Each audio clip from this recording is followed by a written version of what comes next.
all these players are in the academies, and if you know the mindset of some of these players, they don't want to even play in the clubs because they will tell you that Nigerian clubs are the O and they're going to demoralize you. So I know that in the next couple of weeks, some of these guys are going to sign pre-contracts like Ihan Acho did, and some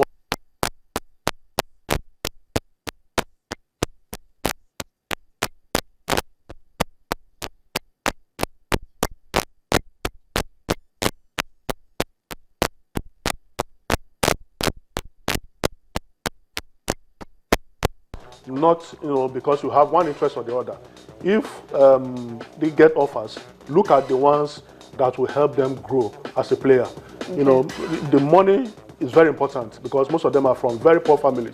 They need to help their families. They need to change the fortunes of their family.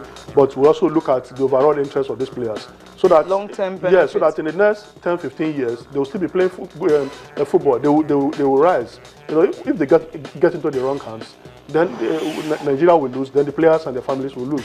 So I think the journey has just started for them. Yes, they have won the World Cup, but we want to see these players actively involved in their clubs for the national teams in the next 10, 15 years. And it's a lot of work.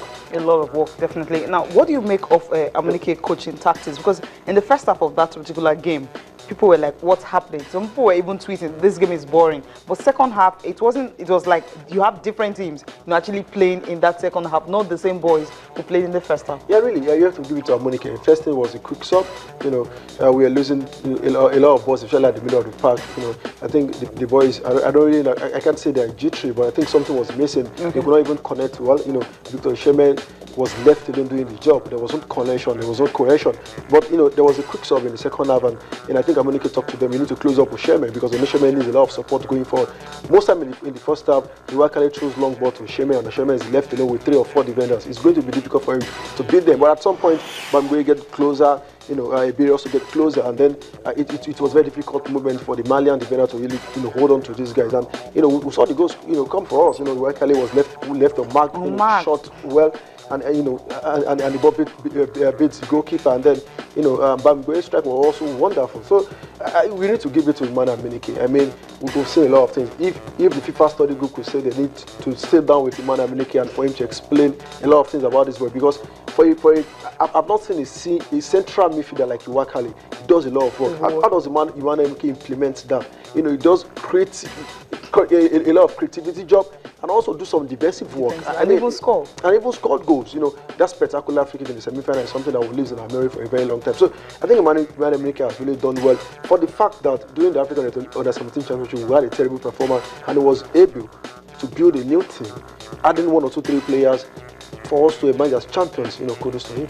Yeah, kudos definitely to him. After finishing 4th, and at the end of the day, we were able to beat about 7 teams, 7 countries to emerge champions, maintaining it. And of course, you have all decent boys, young boys. Hopefully, they can just get to be together. And I just want to see 4 or 5 of them in the Super Eagles, maybe 2018, if we get to qualify for Russia World Cup. Okay, from that now, talking about 4 continents, of course, well, I expected them to actually qualify, pick the ticket, but South Africa, it was really a tightrope they were walking on. By the end of the day, they were able to secure a ticket for the World Cup. The result, 1-0, and that's what they needed. They qualified 3-1 on aggregate. For Ghana, of course, beating Ethiopia 4-0, and Ghana, they won 6-2 on aggregate. So Ghana, Nigeria will be representing Africa at the 2016 FIFA Under-20 Women's World Cup.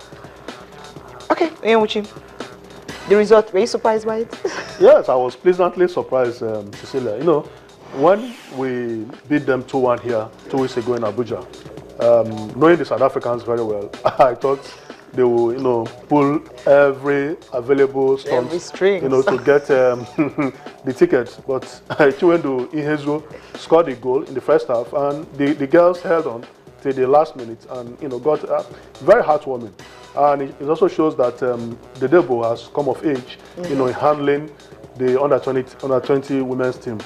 And It's so good because this tournament we have not missed it before. Yes. If you 30 that's what years I'm now, saying. yes. And the bragging rights between Nigeria and South Africa is huge. If you have covered a tournament where the South African journalists, they are so proud. So the only way to silence them is when you beat them at their backyard, and that's what these girls have done. They have made us proud, but it shouldn't stop at that.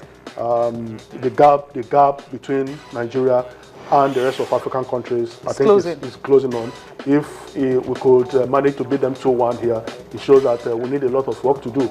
And I'm of the opinion that the change should move, progressively. There are some players that have been there for some times.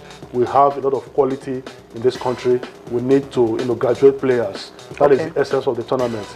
Beyond qualifying. What you're thinking is, the players are being circulated. Yes, and all they are being recycled. I don't want to mention names here. The player that helped us to this, to qualify is one of them. She was at the last tournament. Does it mean that the coaches are, bereft of ideas? Does it also mean that they cannot get players to replace this same, players that have been recycling? So apart from winning and picking a ticket, let that the purpose for that tournament let it be felt. Yes, let it be felt. Now, what you're saying now is we shouldn't have the same girls who actually qualified, the country at the tournament next year. Well, it's left for the coaches to decide. I learned that. In your own opinion. In my own opinion, the motive for this tournament, the women's World Cup, that's under-20 women's World Cup, yes, is for developmental. And players like Chiwendu Heze, who is so talented, should be playing at the level of the senior national team. No, this girl went to the All-African Games.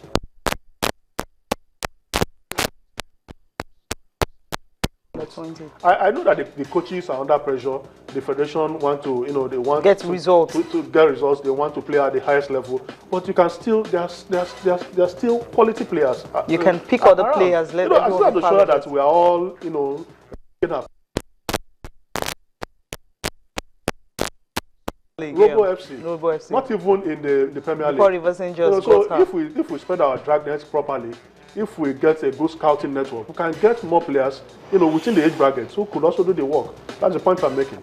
Okay, hopefully they can get to do that, and hopefully Nigerian Football Federation can actually talk to the coaches and see how they can get more players. We have like 16 teams in talking about Nigerian Women's League in Nigeria, and they can actually pick players from the younger players, and so that they can actually graduate from one place, from one particular level to another. Okay, from the women's talk now, let's just talk about what is happening in the Nigerian Professional Football League. Of course, AIMBA, they are champions for the 7th time. Well, let's just see how they were able to actually hold on, to a goalless draw against Warri Wolves. It was really a feisty game, but at the end of the day, they needed a draw to actually ensure that they are champions with a game to spare. Nice defensive work put up there by Warri Wolves. Losiri Chul. Take another look. Losiri Chul with a diving header, taking the ball away from the leg of Mfonudo. Mfonudo very surprised. Where did that man come from? But it was a great defense put up by Chul. And at this point, nice chest. It was Onyekachi that would have put AIMBA ahead. But again, it clattered into the goalkeeper, who read his move very well and also came out. Goalkeeper came with the order. Take another look at that. Well-timed move for Onyekachi. But then the goalkeeper also timed Onyekachi very well and it came out. The ball almost running away from him, stretched his leg very well, but couldn't make any contact with the ball. Good goalkeeping by Okemute order. And Warri Wolves through on Namado made a move. Dimba escaped his marker, escaped the second marker, Udoji. And this time Bola Salami, 3 on him. A little tap on his jersey. Feigned some move, but not any strong opportunity for a call of penalty, as he would have loved. Take another look at that move again. Great move from Dimba. Nice left-footed pass to Salami. And of course, he was surrounded there. And you can see the tap from no other person in Fire. Scoring against his former club. On that day, he scored the equalizer against visiting Rangers. International of Enugu on this arena. And so play momentarily stopped. Enyimba Enji is a chant from the fans.